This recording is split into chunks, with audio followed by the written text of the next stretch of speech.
ሰላም ውድ ቻናላችን ተከታታዮች፣ ዛሬ ደግሞ ዴማ ሆፕ ሪል ስቴት ሲግናል ላይ ገንብቶ ያስረክበውን እጅግ በጣም ቅንጡና ሌግዠሪ አፓርትመንት ስለ እሱና ሌላ ደግሞ 4 ኪሎ ላይ እያስገነባ ስላለው አፓርትመንት እዛም ጋር ያሉ የካሬ አማራጮችን እንዲሁም ባለ ስንት ምኝታና ስንት ካሬዎች በስንት ፐርሰንት ቅድመ ክፍያና ፕሮግረስ ሌብሉን ሙሉ ማሳያችሁናል። እኔ ካሳሁን ነኝ የዴማ ሆፕ ሪል ስቴት የሽያጭ አማካሪ 22 ሲግናል ላይ ተገኝቼ በ4 ኪሎ ደግሞ የምንገነባቸው አፓርትመንቶች ምን እንደሚመስሉና እንዴት መግዛት እንዳለባችሁ ስንት ቅድመ ክፍያ መክፈል እንዳለባችሁ ሙሉ መረጃ መስጣችሁናል። እስከ መጨረሻው ተከታተሉ። ይሄ 290 ካሬ ባለ 3 መኝታ ተጨማሪ የሰራተኛ ክፍል ያለው ቤት ነው። እጅግ በጣም ቅንጡ ቤት ነው። የሰራተኛ ክፍል በውጭ ሆኖ ራሱን የቻለ ባዝሩም እና መኝታ ክላሶች ይኖሩታል ማለት ነው። ታዲያ ይሄ ቤት 290 ካሬ ባለ 3 መኝታ ነው። ሌላው በሩ ሜድ ኢን ኢጣሊ የኮንክሪት በር ነው ማለት ነው።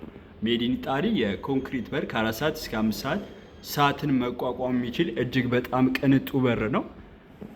የኮንክሪት በር ነው። እዚህ ጋር ኦፕን ኪችን ይኖረናል ማለት ነው። ይሄ ኦፕን ኪችን ነው። የከለር ኮምቢኔሽኑና እንዲሁም ደግሞ ለሳሎኑ ትልቅ ድምቀት ሆኖታል። ኢንዱስትሪያል ሳከር ተገጥሞለታል። ለዚህ ለኦፕን ኪችኑ ኢንዱስትሪያል ሳከር ነው። ይሄ ኢንዱስትሪያል ሳከሩ ነው። ታዲያ ከሳሎኑ ፊት ለፊት ደግሞ እጅግ በጣም የሚያምር ሳሎን ይኖር ከኦፕን ኪችኑ ፊት ለፊት እጅግ በጣም የሚያምር ሳሎን ይኖረናል ማለት ነው። ይሄ ሳሎን ነው። የ290 ካሬ ባለ 3 መኝታ ተጨማሪ የሰራተኛ ክፍል ያለው ሳሎን ማለት ነው። ታዲያ ይሄ ሳሎን ጥልቅ የስክሪን ቦታና ሰፊ ደግሞ ስክሪኖች የምትለጥፍበት ቦታ ልክ እንደዚህ አይነት ቦታ ያለው በጣም ሰፊና ለቀቅ ያለ ሳሎን ነው የምታዩት። የ290 ካሬ ባለ 3 መኝታ ተጨማሪ ሰራተኛ ክፍል ያለው ማለት ነው። ይሄ ደግሞ ባልኮኒያችን ነው። ማስተር ቤድሩሙና ሳሎን ሼር የሚያደርጉት ማለት ነው። ይሄ 290 ካሬ ባለ 3 መኝታ ክላሶች ይኖሩታል ማስተር ቤድሩሙ ጨምሮ ማለት ነው። አሁን ወደ ማስተር ቤድሩሙ እየሄድኩ ነው።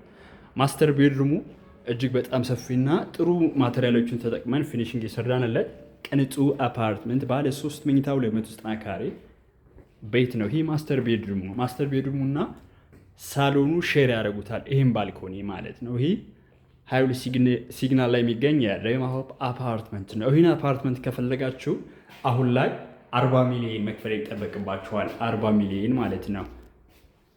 ካሽ 40 ሚሊዮን ከከፈላችሁ የ290 ካሬ ሌግዠሪ ቤት ልክ ራሱን ቤት ምንሸጥላችሁ ይሆናል ማለት ነው። ፍሎሩ አሁን 8ኛ ፍሎር ነው ያለው። 12ኛና 16ኛ ጋር ይኖራል። ወይም ደግሞ አነስ ያለ ካሬ ከፈለጋችሁም እንግዲህ ዴማ ሆፕ ሪል ስቴት በ4 ኪሎም ደግሞ ይህን አፓርትመንት እየገነባ ይገኛል እስከ 256 ካሬ ድረስ ማለት ነው። 256 ካሬ ባለ 4 መኝታ ተጨማሪ የሰራተኛ ክፍልና ሌግዠሪ ቤት በ4 ኪሎ እንግሊዝ ኤምባሲ አካባቢ ወይም ደግሞ ቀበና ሪቨርሳይድ ፕሮጀክት ፊት ለፊት እየሸጠ ይገኛል። እዛ ጋር እንዲሁም አነስ ያሉ ካሬዎች ማግኘት ትችላላችሁ። ባለ 1 መኝታ 75 ካሬ ይኖረናል። 88 እና 89 ባለ 1 መኝታ ቤቶች ይኖሩናል። ባለ 2 ደግሞ 127፣ 121፣ 140 እና 151 የካሬ አማራጮች እንዲሁ በሌግዠሪ ሁኔታ ገንብተን ልናስረክባችሁ እዛም ጋር 4 ኪሎ አፓርትመንቶችን እየሸጥን ነው።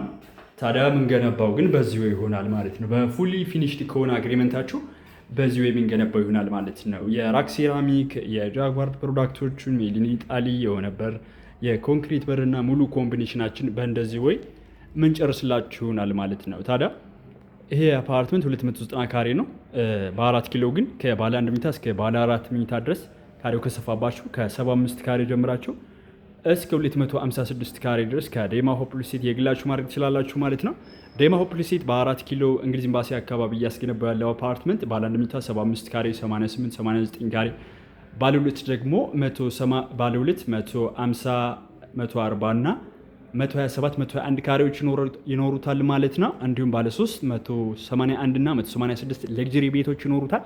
ባለ 4 መኝታና እጅግ በጣም ሰፊው ደግሞ ልክ በዚህ ሳይዝ የሚገነባው ደግሞ 256 ካሬ ይኖራል ማለት ነው። እኔ ካሳሁን ነኝ የዴማ ሆፕ ሪል ስቴት የሽያጭ አማካሪ። ዴማ ሆፕ ሪል ስቴት በ4 ኪሎ እያስገነባው ስላለው አፓርትመንት መረጃ ስትፈልጉ ወይም ደግሞ 4 ኪሎ ላይ እንደዚህ አይነት አፓርትመንት ስትፈልጉ ሙሉ መረጃ ፕራይስ ሊስት እና እንዲሁም ደግሞ አከፋፈል እንዲሁም እንዴት መግዛት እንዳለባችሁ ስፔሻሊ ውጭ ሀገር ለምትኖሩ ኢትዮጵያውያን አፓርትመንት ከዴማ ሆፕ መግዛት እንዴት እንደምትችሉ ማማክራችሁ ይሆናል ማለት ነው። ታዲያ በ15% ቅድመ ክፍያ ብቻ ነው አሁን ግንባታ ላይ ያለና በፍጥነት እየተገነባ ያለ በመሀል ከተማ 4 ኪሎ ያለ አፓርትመንት ነው። በ15% ቅድመ ክፍያ ብቻ በ4 ኪሎ ከ2 ዓመት እስከ 3 ዓመት ሌላውን ቀስ ብላችሁ የምትከፍሉትን አፓርትመንት በግንባታ ላይ ያለ አፓርትመንት በሽያጭ ላይ ነው በ15% ቅድመ ክፍያ ብቻ እና እናንተ ከፈለጋችሁ ልክ እንደዚህ አይነት አፓርትመንቶችን እኔ የምሸጥላችሁናል ማለት ነው፣ ማማከራችሁናል። እንዲሁም ደግሞ ስለ ድርጅቱ ሂስትሪ በደንብ ምነግራችሁናል ማለት ነው። የዴማ ሆፕ የሽያጭ አማካሪ ነኝ። ዋትሳፕ ላይ ኮንታክት ብታደርጉኝ ካሳሁን እባላለሁ። ዛሬ 22 ሲግናል ላይ የሚገኘው አፓርትመንት 290 ካሬውን አስጎበኘኋችሁ። ይህን አፓርትመንት ከፈለጋችሁት አለ 290 ካሬ ነው። የሰራተኛ ክፍል በውጭ ኑሮት 40 ሚሊዮን መክፈል ከተቻለ የግላችሁ ማድረግ ትችላላችሁ ማለት ነው። ካለበለዚያ ግን አነስ ያሉ ካሬዎች አሉ እስከ 256 እስከ 186 እንደዛ አይነት ካሬዎችም አሉ። ከዴማ ሆፕ ሪል ስቴት የግላችሁ ማድረግ ትችላላችሁ ማለት ነው። ሀሳብ ላይ ኮንታክት ብታደርጉኝ እነዚህና ሌሎች መረጃዎችን ሼር አደርጋችኋለሁ። በሌላ ቪዲዮ እስክንገናኝ ሰላም ቆዩ።